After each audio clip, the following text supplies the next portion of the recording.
Started. Good morning. I'm so happy to have you here. Today is Mental Toughness Monday, and we're starting with citronella with our oil of averting. Ooh, so good. Sometimes we need to avert things, right? Citronella Birding. is what's that? A birding, huh? Averting. Citronella is potent for repelling unwanted invaders from the body and the energy field. While it's best to try and avert invasion or contamination from harmful organisms or energies, it's not always possible. Citronella also assists individuals in expelling undesirables once they've been established. We definitely better start smelling this one. Um, Citronella, no, the invitation from Citronella is to carefully observe what individuals are allowing into their physical, mental, and emotional space and to choose more consciously what they allow into their lives. Here, smell this. It reminds that small weeds grow quickly when left unattended. That's what this does, is it helps you to know this. And you just heard it from the 13-year-old. It smells good. Um, and he's weeding this morning. So there you go. That's interesting. It seems very appropriate. All right. Citronella is especially helpful when individuals have been unconsciously allowing little irritations and judgments to build up over time. Recurring negative thoughts and reactions accumulate and stagnate in various parts of the body, causing havoc. Citronella challenges individuals to reckon with their addiction to feeling agitated and annoyed. It assists in breaking the energetic cycle of constant irritation and teaches how to release these degrading states so they don't continue to prey on the force of life. There is a lot in there. Release these degrading states because they prey on your life force. What preys on your life force? Feeling agitated and annoyed. And is it possible that your feelings of agitation and annoyance are actually an addiction? Oh, What? Yes, I know, that's because you don't know how to feel any other way. right? You're used to it. You're used to feeling agitated and annoyed. Yep. Suggested uses: inhale from the bottle, diffuse, place on the hands, rub and inhale. You can also put with a carrier oil and put on the bottoms of your feet and add several drops to a spray bottle and mist it around your home. Put it in a diffuser. I think it says that. Negative emotions addressed are irritated, judgmental, invaded, violated, overrun, overwhelmed, undiscerning, stagnant, and intolerant. And the positive properties are averting, avoiding, discerning, forgiving, releasing, and repelling, or boundaries. So averting, avoiding, because sometimes it's not a good thing to avoid, and you wouldn't have that in the positive property list. But in this case, it is a good thing to avoid because the types of things that you're avoiding are, um, you know, Negative. stuff yeah, the negative stuff that you're just like keeping out of your world. So that's excellent. Thoughts. Tell me your So we thoughts. should I put want to this hear on our everything. toe all week. We should use this on our toe all week. Yes. Should definitely use this one on our toe all week or wherever you want to put it. Yes, Or yes, yes. Do we need sticks right now? Okay, go ahead and take your stick. I have 3 dogs all sitting here watching me in this meeting,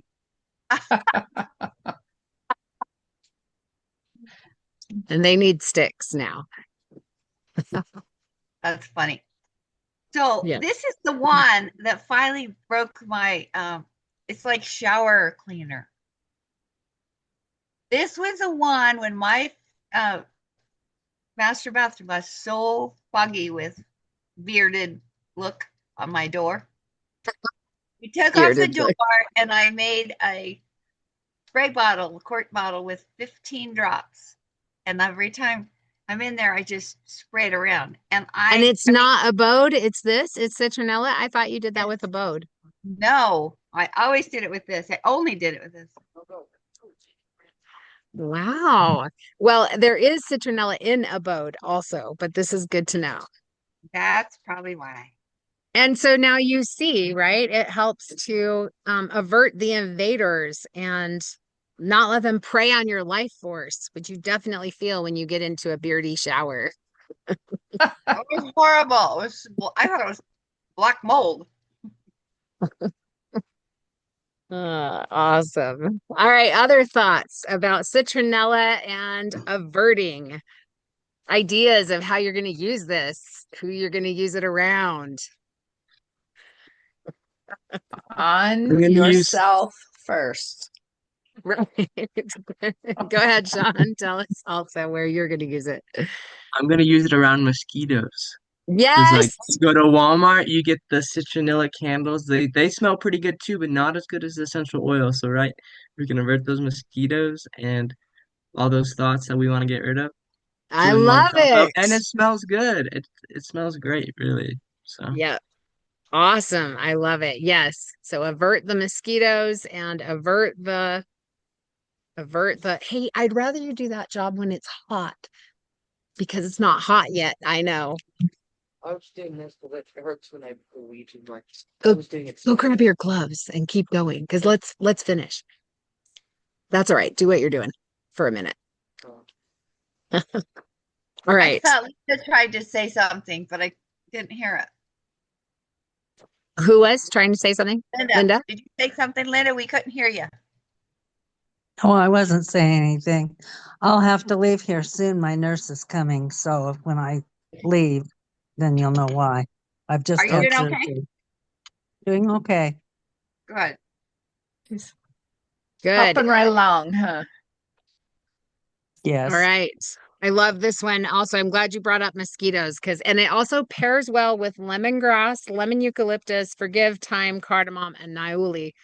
Lemon eucalyptus also has a like 97, 96% effective rate against mosquitoes. So if you mix the two together, and they've put both of them now into the TerraShield blend, and then you can apply it when you're camping, and it helps to keep the bugs away, and it's so nice. And I haven't figured out, I guess you could take a passive diffuser or a portable diffuser with a charge up battery to camp and run it like a candle.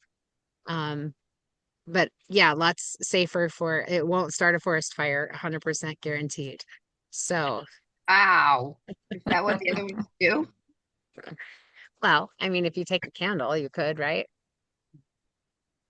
Right. Okay. Any last thoughts about citronella before we move on to our mental toughness tip of the day? Okay, here we go. Are we on 82? Yes. Champions are professional listeners. Sam Walton did the quote. He said, listen to everyone in your company, figure out ways to get them talking. The folks on the front line, the ones who actually talk to the customers, are the only ones who really know what's going on out there. You had better find out what they know. That's good stuff. This, I think, as it relates, is helps us to relate to the people in the very bottom of your business that you haven't met. You don't know how they're feeling unless you're able to talk to the people that they know, which are the people who brought them in. So consider that. Here we go. Amateur performers underestimate the power of listening. In conversation while others are talking, they're thinking, did I start the recording? I did, right? Mm-hmm. Yeah. Okay. yes.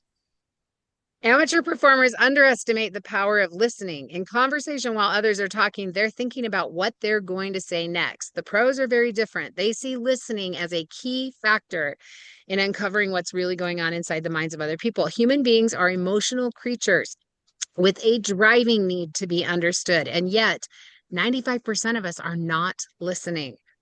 The champions understand this need and use it to connect with people on an emotional and spiritual level. World-class salespeople know listening to the needs of the prospect is the single most important thing you can do in the sales process. World-class managers know questioning and listening to their salespeople are the most effective methods of getting to know what motivates and moves them to action. The great ones practice listening in meetings, at cocktail parties, and anywhere else they can to hone their skills. Professional performers have a profound respect for the art of listening, and they use this skill to help them to achieve their goals. All right, let's Hmm. talk about it. This Listening. reminds me of working in a school. You have the Yes. district people come in and say, this is blah, blah, blah, blah, blah, blah. And it's like, do you even know what we do? It's so easy, right? When you're and when you're in a leadership position and you have people underneath you that you're, trying to help, it's so easy to like come up with a plan or whatever and just like foist it onto people. Yeah, you need to be in the trenches. Yeah. Or you need to be listening to the people in the trenches. Right. Yeah, I love that. I've been listening to who's the author? Tim will know. Uh Now what's the book? Uh, something. No, let's see. Responsibility. No, that's not it. No, extreme ownership. Thank Jocko. you. So I Extreme. got so one thing to say about what Chris said. I'm reading a book called Leaders Eat Last, and they really talk about that when you abstract things out, like your district, they're so far removed from where the actual work is, they're not in the trenches, that that you really just can't get in touch with reality of what's going on. And it's interesting to see some of the things like, there weren't a lot of layoffs until these companies got bigger and they were only worried about the numbers and not the people. Hmm. And so, but when there were some people that actually went and, some of the CEOs that went and actually talked to the people. And at that point, they really could get more in touch with where the company was. And, happy employees help customer satisfaction in a lot Yeah. of cases. So, Yes. Awesome. I love that. And happy employees are happy and they stay with you and they make you money, right? Happy employees make you money. And the same is true for happy teammates in our doTERRA business. When people feel like they can be heard, when their concerns are being taken care of. And this goes for everything, right? People have concerns. We all have concerns, and that's why we meet and try to overcome the difficulties that we're having with our essential oils, and not the difficulties of essential oils, but overcoming those difficulties with essential oils. And sometimes people do have difficulties with essential oils, so we're here to listen and to help that. But I love that also of like if you're up too high in the organization, not that you're up too high, but you have to have that power to be able to hear and the opportunity to go and listen to um the people who really are doing the work. And that is true also. So that was Extreme Ownership by Jocko. What's his last name? Anyway, there's two authors. And it I is just so I just good. know by Jocko, hun. But these are a couple of Navy SEALs that wrote a book about leadership, and they applied the things that they learned in leadership of being Navy SEALs and being leaders of the SEALs to businesses, and how it's basically the same thing, and how often we can get in that place where ego is driving us and we're not listening to what people need. So Brenda, Yes. that in a different type of business, I guess, when you have four walls, like more like a school, I guess, it's the leaders wandering around. It's called management by wandering around, and they observe and they look and they engage with people. And the nice thing about being approachable is and remembering people's names is people start saying, wow, he said my name right, or something like that, It's which true. is very endearing to help people feel seen, I guess. Yeah, I love that.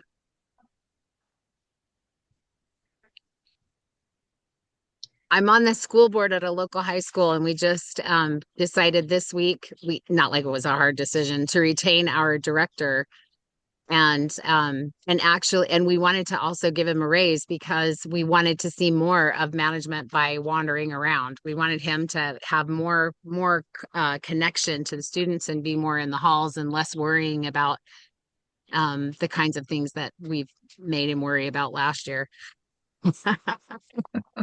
So that was a really good thing to recognize too. And that was one of the comments that we even had back from parents. Some of the parents that on the board that had said that their kids had said that they really missed having the director, in the halls and interacting with the kids and stuff like that, that he wasn't there as much. And that was due to, some of the things that we solved in the board meeting. But it was really a powerful experience and reminder that and in network marketing, this is the truth too. We are networking. If we're not out meeting the people, loving on them, letting them know how much we care about them, it's hard for us to bring people in. It's hard for us to be able to keep people if we don't have those connections and those relationships with them. And the way we get that is to be the kind of leader that listens as I talk this entire time. And then be approachable. I loved what mom said, what you said about that, mom. Just being approachable makes it so people feel like they can reach out and ask for your help, and you're not going to, shame them or make them feel stupid for having a question or whatever, because that's, I mean, one of the things that I found as I've worked my business is how often when I'm working with someone who really wants to work and they need a lot of my time, how apologetic that person is for needing so much of my time.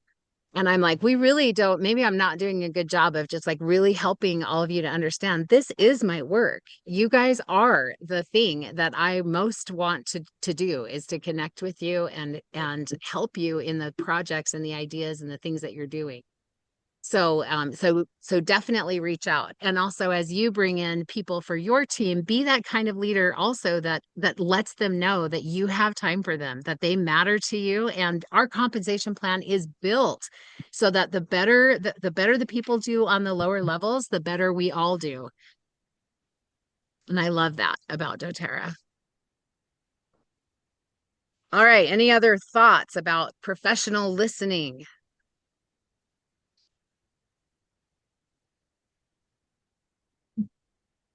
Or just listening? You don't have to be a professional at it yet.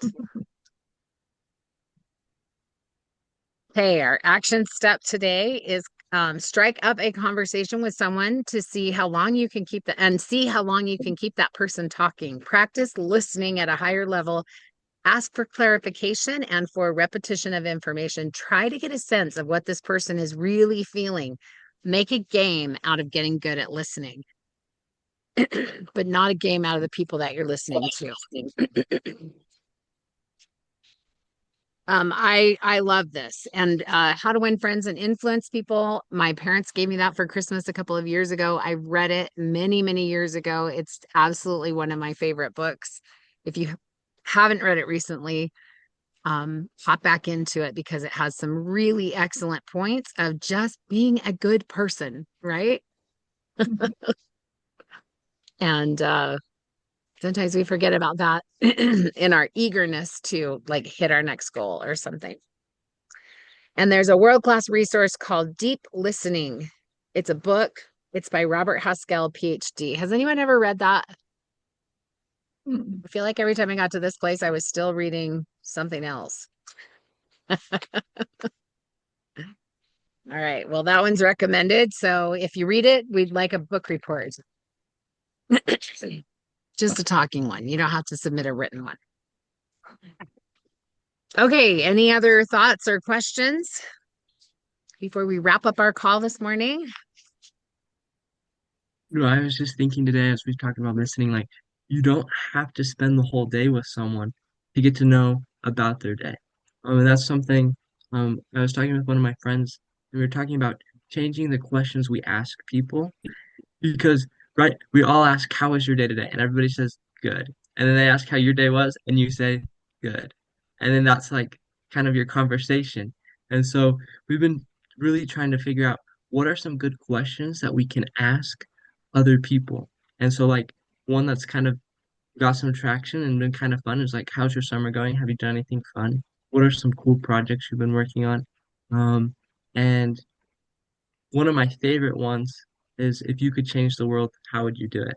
And just having those conversations with people have been really cool. Like we've talked about starting food banks and we've talked about just so many different things and helping people. And so I think that is really the key to listening and starting those conversations is asking those really effective questions rather than how's your day going? Good. We love I that. But love it. I want to write down the rest of the questions, so read me in. How is your summer going? yeah. What projects have you been up to recently? And if you could change the world, how would you do it? I want to know how you want to change the world, Sean. Oh, that's a long story. We can talk about it someday. Give us the Chat GPT summary. Um, right now I'm going to school for marriage and family studies, and I'm hopeful to start an organization that helps individuals who are just wanting to get back on their feet, kids that are leaving the foster care system, individuals who are struggling with suicide ideations, and help them find purpose in their life and also hopefully start a business. So it's All pretty fun. right. Well, you've started a business, so that's a good beginning. But I love these, and I have a heart for the same thing. What brought you into the understanding of the need of foster care kids, especially the aging out population? Working in school, and I also had a really cool conversation with an individual who was in the foster care system who became a counselor. And so just kind of seeing his experience, there's such a need. Working at the middle school, we saw kids that were in state housing. It's a hard life. There's no one there to support them until they turn 18. And from what I've heard, there's no support there.